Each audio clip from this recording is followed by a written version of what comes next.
નમસ્કાર મિત્રો, તાલુકા જિલ્લા પંચાયતની ચૂંટણી માટે મોકપોલ બાદ ઈવીએમની જે સીલિંગની પ્રક્રિયા છે, ઇલેક્શન કમિશનની ગાઈડલાઇન મુજબનો જે વિડીયો છે એના આધારે આપણે આ વિડીયો બનાવ્યો છે. એમાં આપણે તમને બતાવીએ છીએ. શરૂ કરીએ. સીયુની પાછળ જે સ્વિચ છે એને બંધ કર્યા પછી આ પ્રક્રિયા શરૂ કરશું. પેપર સીલની અંદર જે એની બાજુની અંદર જે પ્રિસાઇડિંગ ઓફિસરે અને હાજર રહેલા મતદાર એજન્ટોએ પેપર સીલ ઉપર સહી કરવાની છે. સહી થયા બાદ જે આ કલરવાળો ભાગ છે એ બહાર પ્રદર્શિત થવો જોઈએ, એ રીતે આપણે રાખીશું. સૌથી પહેલાં આપણે આ ઢાંકણને ખોલેલું છે, એની અંદરથી આપણે આ સીટને પસાર કરીએ. ત્યાર પછી સેન્ટરમાં રહે એ રીતે બંને બાજુ સરખો ભાગ બહાર આવે અને પુઠ્ઠા જે આપેલા છે વચ્ચે ફિટ કરવા. ત્યાર પછી આ રીતે ધીમેથી આપણે ગ્રીન પેપર સીલને બંધ કરી દઈશું. બંને છેડા એક સરખા ઉપર નીચે રહેવા જોઈએ અને રિઝલ્ટ સેક્શનના ઢાંકણને આપણે બંધ કરીશું. આ રીતે સીલિંગ કરવાનું છે. હવે એની અંદર રિઝલ્ટ સેક્શનના અંદરના ઢાંકણમાં આવી રીતે દોરા વડે સીલિંગ કરીશું. ત્યાર પછી ક્લોઝ બટન માટેનું જે બીજા નંબરનું સીલ છે, સ્પેશિયલ ટેગ, જે ખાસ કાપલી તરીકે પણ ઓળખાય છે, આમાં પણ આપણે હાજર રહેલા એજન્ટ અને પ્રિસાઇડિંગ અધિકારીએ સહી કરી દેવાની છે. એને ખાસ કાપલી કહેવામાં આવે છે, સ્પેશિયલ ટેગ. અહીંયા તમે જોઈ શકો છો દોરો આપણે બાંધી રહ્યા છીએ અને લાખ વડે એને આપણે ગાંઠ મારી અને ધાતુના સીલ વડે એને સીલ કરી દઈશું. ખાસ કાપલી છે એની વચ્ચે ખાના જેવી જગ્યા છે, એ સીલિંગ થયા બાદ આપણે મૂકીશું એટલે રિઝલ્ટ લખેલું છે ક્લોઝ બટન આપણે જોઈ શકીએ અને આ રીતે બંધ કરી દઈશું. હવે બહારનું ઢાંકણ બંધ કર્યા પછી આપણે દોરો બાંધી દઈશું. હવે સરનામા ટેગનો ઉપયોગ આપણે જોઈએ તો મતદાન મથકની તમામ માહિતી લખી અને ત્યાર પછી આ દોરો બાંધી અને સરનામા ટેગને આપણે આ રીતે લાખ વડે સીલ કરી અને પાછળ સેલો ટેપનો ઉપયોગ કરી અને આપણે આ રીતે એને લગાવી દઈશું, જેથી કોઈ જગ્યાએ ઉખડી ના જાય અને નડે પણ નહીં. ત્યાર પછી આ ત્રીજું સીલ આપણે માર્યું સરનામા ટેગનું. હવે ચોથું અને ખૂબ મહત્ત્વનું ABCD વાળી જે સ્ટ્રીપ સીલ કહેવાય એનો ઉપયોગ આપણે કરીએ. તો હવે એને કઈ રીતે લગાવવું? તો જે કાળી કેપ છે એને અડે નહીં એ રીતે એની નીચેથી આપણે લગાવવાનું છે.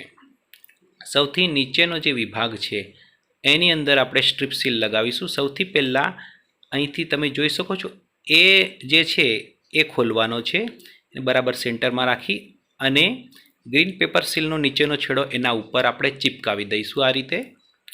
ત્યાર પછી આપણે બી ખોલીશું અને બી દેખાશે હવે, અને એ બીને પણ આપણે ઉપરથી બંધ કરવાનો છે. એ બી પછી પેલી બાજુ લઈ લેવાનું એન્ટી ક્લોકવાઇઝ, અને આ લગાવ્યા પછી સી ઓપન થશે અને સીની ઉપર આપણે જે ઉપરનું ગ્રીન પેપર સીલનો અડધો છેડો બહાર છે સી ઉપર લગાવી દઈશું, જેથી કરીને નંબર આપણે વાંચી શકીએ એ રીતે ચિપકાવવાનું. ત્યાર પછી આ આખી જે સ્ટ્રીપ છે એને એન્ટી ક્લોકવાઇઝ ફેરવી અને ABCDનો જે છેલ્લો અક્ષર ડી ઉપર આવે એ રીતે આપણે ચિપકાવી દઈશું. આ રીતે બને એટલું ફિટ રહે એવું આપણે અહીં ગોઠવણી કરવાની થાય છે. હવે તમે બંને પેપર સીલના એટલે કે ગ્રીન પેપર સીલ અને સ્ટ્રીપ સીલ બંનેના આપણે નંબર વાંચી શકીએ છીએ. મોકપોલ પછી આ રીતે 4 પેપર સીલો આપણે વાપરી.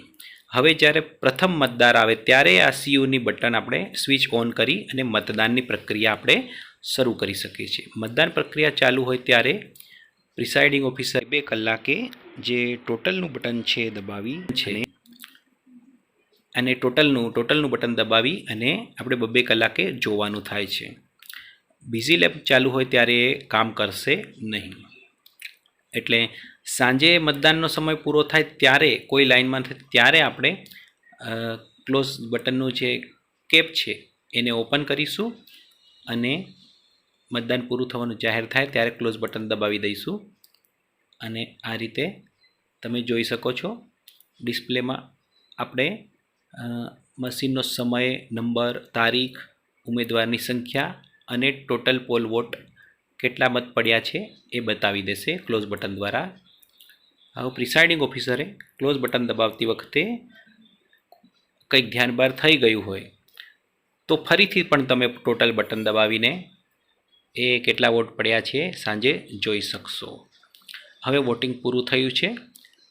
ક્લોઝ બટન દબાવી દીધું, ટોટલ આંકડો લઈ લીધો. ત્યાર પછી હવે આપણે આરઓશ્રી સુધી પહોંચાડવા માટે સીઓ અને બીયુને આપણે પેક કરવાની પ્રક્રિયા કરીશું. કંટ્રોલ યુનિટની સ્વિચ બંધ કરીશું. ત્યાર પછી શરૂઆતમાં જે કનેક્શન કરેલું એ જ રીતે ધીમેથી બંને લેચ દબાવીને કેબલને ડિસ્કનેક્ટ એટલે કાઢી લઈશું. હવે બોક્સને સીધી પોઝિશનમાં આ રીતે મૂકવાનું છે અને ડાબી બાજુ ડાબા હાથે મશીનનો ઉપરનો ભાગ હવે એ રીતે મૂકવાનું છે, જેથી કરીને તમે મૂકશો એટલે ખ્યાલ આવશે ફિટ થાય છે કે નથી થતું. અને આ રીતે પેટીને આપણે બંધ કરી દઈશું.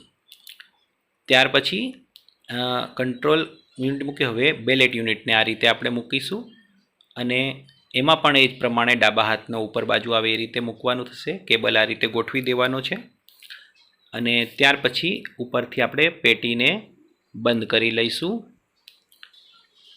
આ રીતે સ્પષ્ટ તમે જોઈ શકો છો. હવે એના ઉપર પણ એક એક સરનામા ટેગ આપણે લગાવવાની થાય છે. આવી રીતના બે ઈવીએમ તમને બૂથ ઉપર એટલે કે જિલ્લાનું અને તાલુકાનું એ રીતે મળશે. જે પ્રમાણેની જે તે સીટ હશે એ પ્રમાણે તો એટલા ઈવીએમ આ રીતે તમારે પેક કરવાના થશે. આ રીતે ગાંઠ મારવાની થાય છે, ડબલ ગાંઠ, અને પછી સરનામા ટેગ, અને સરનામા ટેગને પછી પાછી સેલો ટેપથી અગાઉ આપણે જેમ ચિપકાવી હતી એ રીતે આપણે ચિપકાવી દેવાની થાય છે. અને આ રીતે તમે જોઈ શકો છો. લાખનો સીલ તો ખાસ મારવાનું એ ભૂલવાનું નથી. અને ત્યાર પછી એના ઉપર સેલો ટેપ મારી અને એને ચોંટાડી દેવાનું છે, જેથી કરીને કોઈ જે કંઈ મશીન છે એનું પેકિંગ છે આપણે જોઈ શકીએ, કયા મતદાન મથકનું છે સ્પષ્ટ ખ્યાલ આવે છે અહીં વિડીયો. ત્યાર પછી જે બીજું આપણું કંટ્રોલ યુનિટ અને બેલેટ યુનિટ એટલે કે બીજું જે મશીન છે એને પણ આ જ રીતે આપણે પેક કરીશું. અને આ રીતે એક જોડ તમારું એક મશીન રેડી થાય એવી રીતના બે મશીન હોય તો બે જોડનું આ રીતના તૈયાર થશે. તો વિડીયો અહીં પૂર્ણ કરીએ. Thank you very much.